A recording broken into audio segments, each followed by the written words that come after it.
Hi friends, మా కథల బడి ఛానల్కి స్వాగతం. ఈరోజు మా ఛానల్లో మేము చెప్పే కథ పేరు సహజ కవి.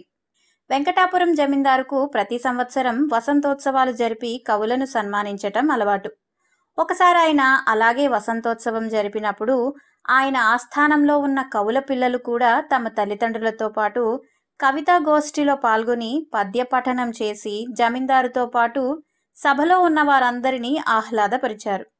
అలా పద్యపఠనం చేసిన బాలకవుల్లో ముగ్గురు మాత్రం అందరినీ మరింత ఆకట్టుకున్నారు. ఆహా, వంశపారపర్యంగా కవిత్వం పుణికి పుచ్చుకున్న ఈ బాలకుమారులను చూస్తే ముచ్చటేస్తున్నది అన్నాడు జమీందారు ఆనందపడిపోతూ. అప్పుడు దివాన్ ఆయనతో, అయ్యా, వీళ్ళవి కేవలం చిలక పలుకులు తప్ప మరేం కావు. కవిత్వం అన్నది ఇతర విద్యలలాగా నేర్చుకుంటే అబ్బేది కాదు, అది సహజంగా రావాలి. ఈ బాలకవులు కవి వాతావరణంలో పెరుగుతున్న వాళ్ళు, అందువల్ల పెద్దలను అనుకరించగలరు తప్ప తమ ఊహా సోపానాలతో సహజమైన కవిత్వం చెప్పలేరు. భవిష్యత్తులో వీళ్ళు కవులుగా రాణించగలరో లేరో తేల్చి చెప్పటం సాధ్యమయ్యే పని కాదు అన్నాడు. అందుకు జమీందారు వెంటనే, అయితే వీళ్ళు భవిష్యత్తులో కవులుగా రాణించగలరో లేదో తెలుసుకునేందుకు నేను తిరుగులేని ఒక పరీక్ష పెడతాను అన్నాడు. 2 మాసాలు గడిచాక జమీందారు పుట్టినరోజు వచ్చింది. ఆయన ఆనాటి సాయంత్రం మామిడి తోటలో విందు ఏర్పాటు చేశాడు. దానికి బంధువులు, స్నేహితులతో పాటు కవులు, ఆనాడు అందరినీ ఆకర్షించిన 3 బాలకవులు కూడా వచ్చారు. విందు ముగిసేసరికి బాగా చీకటి పడింది. నిర్మలాకాశంలో అర్ధచంద్రుడు వెలిగిపోతున్నాడు.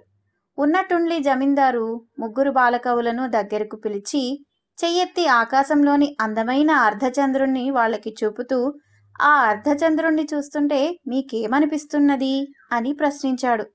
శివుడి జడలో మిగిలిపోయిన అర్ధచంద్రుడు ఆకాశంలోంచి భూమిని తొంగి చూస్తున్నాడు అన్నాడు మొదటి బాలకవి.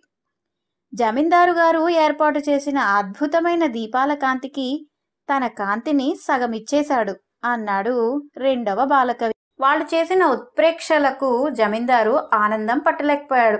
అక్కడ ఉన్న వాళ్ళందరూ పెద్దగా హర్షధ్వానాలు చేశారు. జమీందారు 3వ బాలకవితో, బాలకవి, నిర్మలమైన ఆకాశంలోని ఆ అర్ధచంద్రుణ్ణి చూస్తుంటే నీకేమనిపిస్తున్నదో కూడా చెప్పు అన్నాడు చిన్నగా నవ్వుతూ. బాలకవి అర్ధచంద్రుడికేసి ఒకసారి పరీక్షగా చూసి జమీందారుతో, ప్రభు, నేను బాలకవిని గదా, అందుచేత ఈ అర్ధచంద్రుడు నా కంటికి చప్పరించిన నిమ్మతొనలా ఉన్నాడు అన్నాడు. తను బాలకవిని అంటూ అందుకు తగ్గట్టుగా అర్ధచంద్రుణ్ణి వర్ణించిన అతడి చమత్కారానికి జమీందారు చాలా సంతోషించి, నువ్వు మునుముందు సహజ కవివై గొప్ప కీర్తి గడిస్తావు అంటూ దీవించాడు. నచ్చిందా ఫ్రెండ్స్? మీకు నచ్చితే తప్పకుండా లైక్ చేయండి, మీ ఫ్రెండ్స్కి షేర్ చేయండి. మా ఛానల్ని ఇంకా సబ్స్క్రైబ్ చేసుకోకపోతే వెంటనే సబ్స్క్రైబ్ చేసుకోండి.